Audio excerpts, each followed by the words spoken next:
Bab 19, Perlawanan Damar. Sepertinya informasi yang aku dapat salah. Menurut intelijen, kemampuan pengawalnya Wendy sangat payah. Tetapi dia bisa menemukanku. Jelas-jelas informasinya salah. Ketika Damar masuk ke dalam ruang tamu, lampu menyala secara mendadak. Seorang pria muda berambut kuning sedang duduk di sofa dengan santai. Dia duduk sambil memainkan belatinya, dan menatap Damar dengan pandangan remeh. Damar tidak berbicara apapun, dia menatap pria ini. "Kamu sangat berani sekali. Namun, kamu sudah selesai karena bertemu denganku," kata pria muda itu. "Dengan kamu?" Damar tertawa. "Ya, aku adalah pembunuh Redguard termuda di Red Lotus," kata pria muda itu dengan bangga. Kemudian, pria itu tertawa dan berkata lagi, "Kamu tidak pernah dengar tentang Red Lotus? Bukan, pasti begitu. Kamu tidak mungkin tahu tentang komunitas misterius seperti ini. Aku sudah cukup terkejut ketika kamu dapat menemuiku. Namun kamu akan menjadi mayat dingin dalam 30 detik. Beritahu aku kata-kata terakhirmu." Jelas sekali, pemuda ini sombong dan pemberani. 3 detik, kata Damar dengan ringan. Apa? Ekspresi pemuda itu berubah seketika. "Aku akan menyelesaikanmu dalam 3 detik." Tepat ketika dia selesai berkata, Damar langsung bergerak. Ini adalah pertama kali dia berkelahi sejak ingatannya dipulihkan. Untuk pertama kalinya dalam 3 tahun. Jika orang yang mengenal Damar dalam 3 tahun terakhir berada di sini, mereka pasti akan terkejut. Pandangan mata Damar seperti malaikat maut, yang begitu dingin, ganas, dan kejam. Dia seperti dewa kematian turun ke dunia ini. Apa? Wajah pemuda itu berubah tiba-tiba. Dalam sekejap, Damar sudah mencapai sisinya. Damar tersenyum dan berkata, "Sampah dari pembunuh Redguard, beraninya kamu sombong di depanku." Buk, pemuda itu tidak sempat bereaksi sama sekali.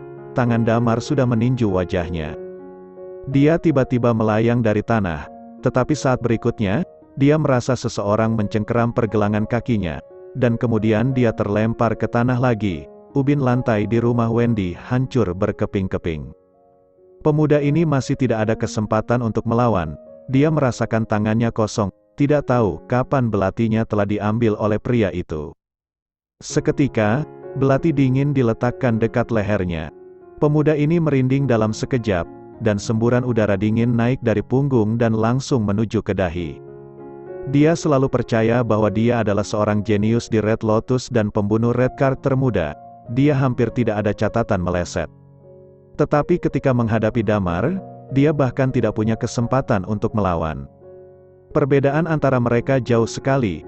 Aku adalah Kenzo Hadrian. Kakekku adalah bos Red Lotus, Lucas Hadrian. Kamu tidak boleh membunuhku, katanya dengan suara rendah. Lucas Hadrian, lebih baik jangan muncul di depanku selama hidupnya. Jika dia berani keluar, aku akan membunuhnya, Damar mencibir. Dia menatapnya dengan dingin.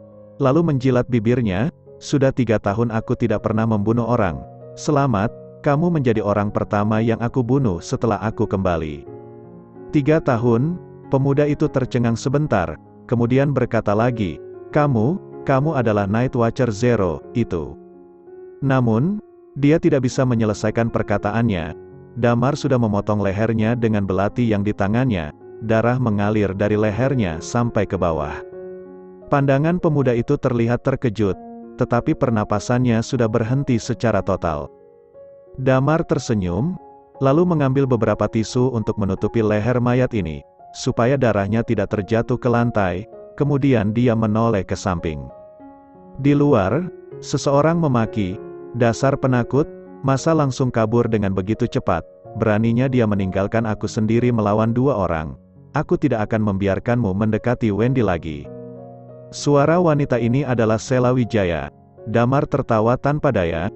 Dia memandang pada mayat yang di lantai dan merasa tidak baik jika dilihat oleh Sela dan yang lain. Dia mengangkat mayat tersebut, mematikan lampu, lalu melompat dari jendela. Sebagai seorang Night Watcher, ini adalah tugas mereka untuk membereskan semua hal ini supaya tidak ketahuan oleh warga biasa dan tidak mengganggu kehidupannya. Dia menghindari semua kamera CCTV dengan sempurna, dan mengangkat mayat itu ke tempat yang sepi. Lalu, dia menelepon Lilia dan berkata, "Halo, Aku barusan menyelesaikan seorang pembunuh red card. Posisiku sekarang ada di. Tidak lama kemudian, sebuah mobil jeep berhenti di dekatnya.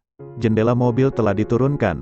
Lilia dan Nidia yang berpakaian night watcher sedang duduk di dalam mobil. Ada apa? Tanya Lilia. Damar membuka bagasi, dan memasukkan mayat ke dalamnya, lalu masuk ke dalam mobil dan menjelaskan hal yang terjadi dengan detail. Setelah itu, Lilia berkata, kenapa tidak menangkapnya saja? Kalau begitu, aku bisa mencari cara untuk mencari tahu semua rencana mereka kali ini. Aduh, Damar menggaruk kepala. Lalu dia berkata, dianya terlalu sombong, makanya aku tidak bisa menahan untuk membunuhnya. Nidia tertawa, Dokter Lilia, tidak apa-apa, dia bisa menyelesaikan seorang pembunuh red card, itu adalah hal yang bagus. Lilia mendengus dingin. Matahari menyinari lantai kamar tidur, Wendy membuka matanya yang mengantuk, dan seseorang memakai masker kecantikan muncul di depannya. Sheila, kenapa kamu bisa ada di rumahku? Tanya Wendy dengan bingung. Kamu lupa, kamu tidak tahu betapa bahayanya kemarin? Sheila menatapnya dan berkata. Kemudian, wanita itu berkata lagi, kemarin malam, seseorang berusaha membunuh kamu. Wendy tertegun, kemudian berkata, kamu pasti sudah mengusir mereka, bukan? Ya, tentu saja, kamu bisa percaya padaku, jawab Sheila dengan bangga. Aku mabuk saat kemarin malam, sayang sekali, tidak berhasil membuat Damar mabuk, dan menanyakan hal-hal padanya, kenapa ayahku begitu menurut padanya, dan bagaimana cara dia menyelamatkan ayah, kata Wendy dengan sedih. Jangan bicara tentang dia, dasar pria penakut, Sheila berkata dengan marah. Kemarin dia melihat seseorang datang, jadi dia lari begitu saja. Orang-orang seperti dia bisa menyelamatkannya Paman Bari, aku tidak percaya. Baiklah, aku akan mandi dulu, Wendy bangkit, lalu keluar dari kamar tidur, setelah berjalan beberapa langkah, dia tiba-tiba berhenti. Wendy yang berdiri di ruang tamu mengerutkan kening dan bertanya, Sheila, kenapa lantai di rumahku retak? Saat pagi hari, Damar masih dalam suasana hati yang baik. Dia memberi tugas pada Lilia dan Nidia untuk menangani kejadian tadi malam. Dia pulang dengan santai dan tidur nyenyak. Dia tidur sampai pukul 10 pagi, lalu dia bangun perlahan. Setelah mandi, dia turun ke bawah untuk sarapan. Begitu dia sampai di gerbang kompleks, seorang wanita mendekatinya dan berkata, Damar, kamu benar-benar tidak tahu malu. Apakah kamu benar-benar meminjam uang untuk menyewa rumah di kompleks kami? Damar tidak asing dengan suara ini. Itu adalah suara Amelia. Amelia baru saja selesai membeli sayuran dan berjalan pulang. Damar mengerutkan kening dan berusaha mengabaikan wanita ini. Namun, Amelia berkata lagi, dengarkan aku, yang kamu lakukan hanya sia-sia. Kamu tidak mungkin ada kesempatan dengan Sisi lagi. Kamu sama sekali tidak bisa dibandingkan dengan Dimas. Dimas begitu kaya. Memangnya seperti kamu yang begitu miskin. Damar memutarkan matanya pada Amelia. Aku mengingatkan kamu karena Paman Adrian. Dimas bukan orang yang baik. Dimas bukan orang baik. Lihat, bajuku dibeli oleh Dimas. Harganya lebih dari jutaan, kata Amelia dengan tidak percaya. Damar malas untuk meladeninya lagi. Dia berbalik dan ingin pergi dari tempat itu. Oh ya, kemarin Nessa bilang kamu adalah bos di perusahaannya. Bagaimana mungkin kamu bisa jadi bos? Amelia berkata. Bos mana yang tidak masuk kerja pukul 10 pagi? Masih saja keliling sana-sini. Kamu tidak mungkin jadi orang kaya seumur hidupmu. Bab 20, Rencana Lilia. Damar terlalu malas untuk memedulikan Amelia. Dia mengabaikan wanita itu dan berbalik pergi. Karena lapar, Damar pun mengunjungi sebuah warung tenda kecil. Dia memesan semangkuk bubur dan mulai makan sambil memeriksa teleponnya. Sesuai dugaanku, kamu sungguh di sini. Damar mendongak dan menemukan Stephen baru saja masuk ke dalam warung. Pria itu duduk di depan Damar dan menatapnya tanpa berkata-kata. Stephen sama sekali tidak terkejut menemukan Damar di warung tenda ini. Hal itu karena Damar memang selalu makan pagi di sini. Kamu bukannya pergi kerja malah di sini. Untuk apa? Damar bertanya dengan heran. Kamu tidak beritahu aku apa yang sebenarnya terjadi. Bagaimana mungkin aku bisa kerja dengan tenang? Stephen geram. Aku melihat nama dan fotomu di papan pengumuman kantor kemarin, kamu harus tahu betapa mengejutkannya itu bagi diriku. Cepat, jelaskan apa yang sedang terjadi. Selain itu, jangan lewatkan masalah Didi. Aku yakin itu juga ulahmu.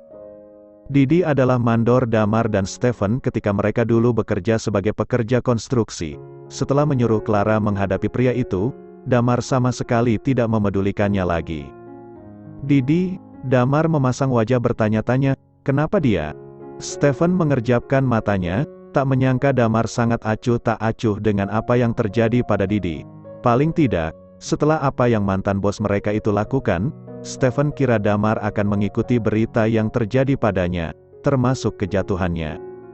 Tidakkah kamu tahu bahwa beberapa perusahaan real estate akan menuntutnya, bahkan setelah menjual semua yang dia miliki, mungkin juga dirinya sendiri, dia tak akan mampu membayar jumlah tuntutannya. Stephen mengambil satu potong cakwe dan memasukkannya ke dalam mulutnya. Sambil mengunyah, dia berkata, dia meneleponku kemarin, memintaku untuk menyampaikan permintaan maafnya padamu. Aku tak mengerti, dia tak bilang selama kamu mengizinkannya, maka dia akan bebas dari segala tuntutan. Dari cara bicara Stephen, Damar bisa melihat temannya itu sama sekali tidak terguncang hebat mengenai perubahan identitasnya. Sikap santai Stephen membuat Damar terkekeh, senang. Semua masalah yang dia dapatkan sekarang berasal dari kecurangannya di masa lalu. Dia mencari masalah sendiri, tak ada hubungannya denganku, balas Damar dengan tenang. Alis kanan Stephen meringkuk dan berkata, aku tidak datang menemuimu untuk membahas masalah Didi saja. Aku ingin tahu tentang keseluruhannya. Apa yang terjadi? Kenapa kamu bisa jadi direktur utama PT Citra Adidaya? Damar menghela napas. Selama sesaat, dia terdiam. Setelah berpikir sekian lama, dia akhirnya merasa kalau memberitahu Stephen bukanlah masalah besar. Temannya itu bisa dipercaya. Kau tahu aku kehilangan ingatanku ketika Pak Adrian menemukanku, kan? Tanya Damar. Iya. Stephen mengangguk dan berkata. Lalu, Damar melanjutkan. Intinya, aku adalah seseorang yang sangat kaya. Beberapa hari yang lalu, aku mendapatkan kembali sebagian ingatanku. Dia tersenyum tipis, terlihat begitu santai dalam berbohong. Aku teringat dengan sebuah kartu yang kumiliki, dan aku pun menemukan bahwa saldo uang tersebut begitu besar. Stephen mendengarkan dengan mata tajam, mencoba memastikan kalau temannya itu tak berbohong. Teruskan, ucapnya seakan dirinya adalah seorang penyelidik. Iya, begitu. Agar keluarga Sisi menyesali perbuatan mereka padaku, aku membeli PT Citra Adidaya. Dengan demikian, Nessa bisa tahu tentang perubahanku, jelas Damar singkat. Mengenai kenyataan bahwa dirinya adalah anggota Night Watcher, Damar jelas tidak bisa memberitahu Stephen, bukan hanya karena tak bisa, melainkan karena khawatir mengetahui hal tersebut akan membahayakan nyawa temannya itu. Kau berencana untuk menamparkan mereka, menyenangkan, Stephen berseru dengan mata cerah. Damar tersenyum, aku sempat berniat untuk melakukan hal tersebut sebelumnya. Namun, setelah beberapa hari, aku merasa mereka tidak sepenting itu. Kebencian yang kurasakan juga mereda, jelasnya. Setelah mendapatkan kembali ingatannya, Damar merasa pandangannya terhadap dunia sedikit berubah. Gabungan ingatan masa lalunya dengan ingatan 3 tahun belakangan ini membuatnya sadar bahwa dirinya memang tak seharusnya berada di sini sejak awal. Dan, tidak peduli apa yang telah terjadi, ayah Sisi memang telah menyelamatkan hidup Damar. Walau niat pria itu menyelamatkan dirinya tidak sepenuhnya suci, tapi utang budi tetaplah utang budi. Oleh karena itu, Damar berniat untuk merelakan rumah yang dia beli dengan hasil jerih payahnya. Anggap saja itu balas budi terhadap ayah Sisi. Ya, walau tidak berniat untuk membalas seluruh keluarga Sisi, tapi wanita itu dan ibunya, Amelia, tentu harus sedikit ditindas. Semua kesulitan dan penindasan mereka terhadap Damar 3 tahun belakangan ini tetap menimbulkan kebencian. Damar tidak akan melepaskan mereka begitu saja. Lebih baik kamu pergi kerja, meskipun aku adalah pemilik perusahaan sekarang. Tapi tidak baik jika kamu bolos setiap saat, Damar memperingatkan. Selagi kamu bekerja, ambil kesempatan untuk belajar keahlian yang diperlukan. Walau aku tak akan memecatmu, tapi bila orang lain menudingmu karena aku terlalu memanjakanmu, kamu sendiri yang akan kerepotan. Stephen menyeringai mendengar ucapan Damar. Aku tahu, tentu saja aku tidak dengan sengaja bolos dari kantor. Aku sudah mengambil cuti, ucapnya. Perusahaan sudah mencairkan gajiku sebesar 1 miliar. Stephen menyisir rambut, sedikit tak percaya dalam hidupnya dia akan menerima uang sebanyak itu. Aku sudah menyelesaikan prosedur penanganan medis untuk Jimmy. Dan operasi telah dilakukan tadi, operasinya berhasil. Mendengar hal tersebut, Damar menganggukkan kepalanya sambil tersenyum lebar. Dia menepuk pundak Stephen. Bagus, ini berita bagus, dia berkata dengan semangat, kembalilah dan urus anakmu. Ketika dia sadar, segera hubungi aku ingin menemuinya. Di depan pintu PT Citra Adidaya, seorang pria berjas dengan sepatu kulit terlihat mondar-mandir di depan pintu. Kepalanya yang botak menunjukkan usianya yang telah mencapai setengah abad. Pria itu memegang tas kerja di tangan kiri dan sebuah dus berisi botol anggur di tangan kanannya. Wajah pria itu terlihat sangat cemas. Tak lama, seorang wanita cantik berlari keluar dari perusahaan. Saat melihat pria tersebut, wanita itu bertanya, "Om Harry, kenapa cari aku?" "Iya." Pria itu tak lain adalah Harry Sitara, kakak dari Amelia. Ketika Harry melihat Nessa, senyum muncul di wajahnya. Dia dengan cepat berkata, "Nessa, begini, Om mau bertemu dengan Pak Ricky." Sebelumnya, Citra Adidaya yang terus membantu mendistribusikan barang-barang perusahaan Om. Entah apa alasannya. Kemarin ada pemberitahuan kalau kerjasama tersebut dihentikan. Mata pria itu masih memancarkan kekhawatiran. Om sudah coba cari perusahaan logistik lain, tapi harga yang ditawarkan terlalu tinggi. Mendengar hal ini, ekspresi di wajah Nessa sedikit berubah. Dia tiba-tiba teringat kata-kata Damar di hari pria itu kembali untuk mengambil barangnya di rumah Sisi. "Kau akan menyesal," ucapan Damar terngiang di kepala Nessa. Bab 21, Menikahi Wendy Kang. Nessa menggertakkan gigi. Damar berubah dalam semalam menjadi pemilik PT Citra Adidaya. Bukanlah hal yang mengejutkan apabila pria itu menghentikan kerjasama dengan perusahaan Harry. Ini jelas sebuah cara untuk balas dendam bagi pria itu. Nessa tersenyum pahit. "Maaf, Om. Tapi, sayangnya Nessa nggak bisa bantu masalah ini. Aku cuma karyawan kecil di perusahaan." Harry memang tidak mengharapkan Nessa untuk membantu banyak. Dia berkata, "Begini, aku tadi sempat bertemu dengan Pak Ricky. Tapi, dia nggak mau bicara banyak sama Om. Apa kamu bisa bantu Om untuk masuk ke dalam perusahaan dan bertemu Pak Ricky lagi?" Nessa menggigit bibir selagi menatap Harry. Lalu, dia menghela napas. "Om Harry, aku nggak tahu apa yang sebenarnya terjadi, tapi, Pak Ricky bukan atasan kita lagi. Sekarang, pemilik Citra Adidaya adalah Damar." Damar yang mana?" Harry terlihat bingung. Nessa mengerutkan wajahnya. Memangnya ada Damar yang mana lagi? Jelas Damar mantan suami Kak Sisi. Wajah Harry berubah dalam sekejap. Pria itu terlihat sangat terkejut. Seakan dia melihat langit runtuh dengan mata kepalanya sendiri. Nessa berkata, "Menurutku, salah bila Om kemari untuk minta tolong denganku. Akan lebih baik bila Om minta tolong ke Tante Amel atau Kak Sisi. Ya, walau menurutku itu juga nggak akan berguna banyak mengingat perlakuan kita ke Damar dulu. Kenyataan yang begitu pahit." Ini, Harry memucat. Dia jelas sengaja membalas dendam. Faktanya, masalah ini tidak ada hubungannya dengan Damar. Kemarin, Damar berbicara dengan Barry dan meminta pria itu untuk mengurus Citra Adidaya. Barry kemudian menelepon Ricky untuk membahas mengenai kerjasama. Sungguh, saat menerima telepon dari Barry, Ricky merasa seluruh tubuhnya melemas. Dia sedang berbicara dengan orang terkaya di kota JC. Karena bisnis dengan perusahaan Barry sangat besar, maka Ricky pun mengambil sebuah keputusan. Segala bisnis kecil yang tidak terlalu penting atau menguntungkan segera dihentikan. Dengan demikian, Citra Adidaya bisa memiliki lebih banyak sumber daya untuk mengerjakan semua bisnis dari Barry. Dalam hal ini, Harry hanya secara tidak langsung terkena dampaknya saja. "Sejujurnya, aku juga dalam kondisi yang sangat sulit." Wajah cantik Nessa penuh dengan kekhawatiran. "Selagi bekerja di perusahaan ini, aku merasa bahwa aku bisa kehilangan pekerjaanku kapanpun." Setelah makan dengan Stephen, Damar pergi ke rumah sakit untuk menemui Jimmy. Dia sangat senang ketika melihat bocah kecil itu terlihat jauh lebih baik dari biasanya. Wajahnya tak lagi sepucat dulu, ada keceriaan dan harapan bersinar yang terlihat. Setelah mengunjungi Jimmy, Damar kembali ke rumah.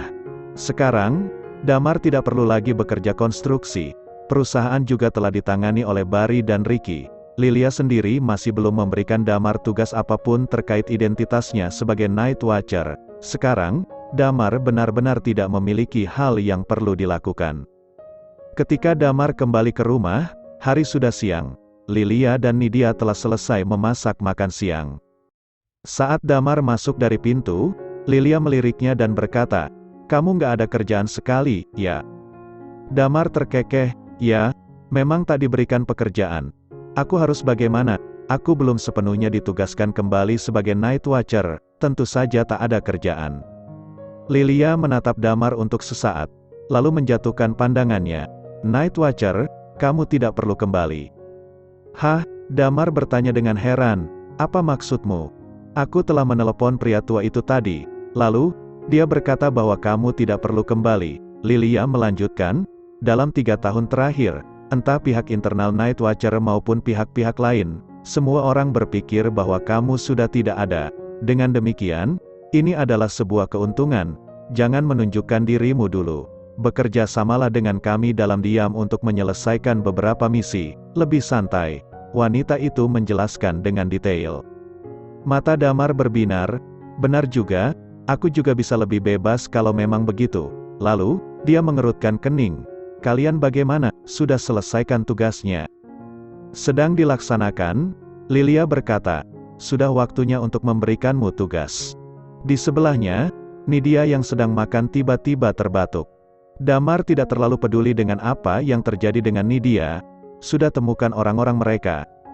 "Sebenarnya masih belum," Lilia berkata. "Tapi kami tahu bahwa tujuan mereka adalah untuk menculik atau membunuh Wendy. Mereka ingin memaksa Barry bergabung dengan organisasi mereka."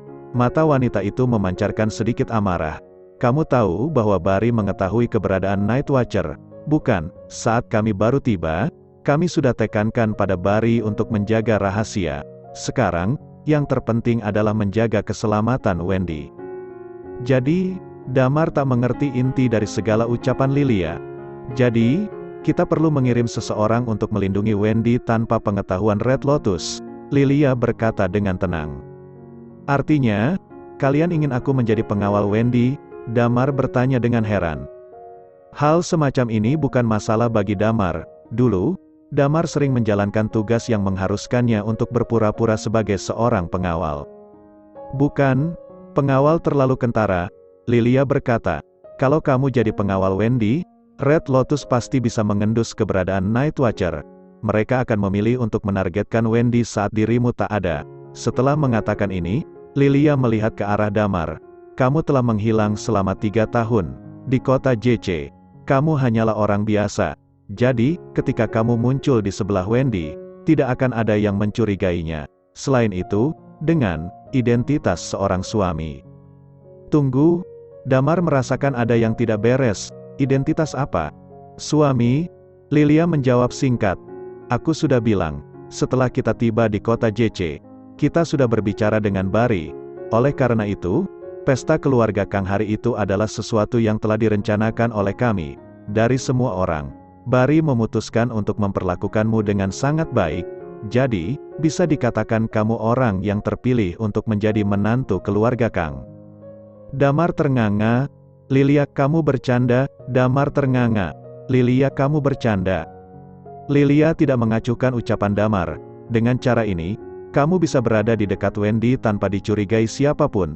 Kamu bisa berada di tempat wanita itu berada kapanpun kamu mau. Melindungi dirinya selama 24 jam bukanlah masalah besar dengan identitas tersebut.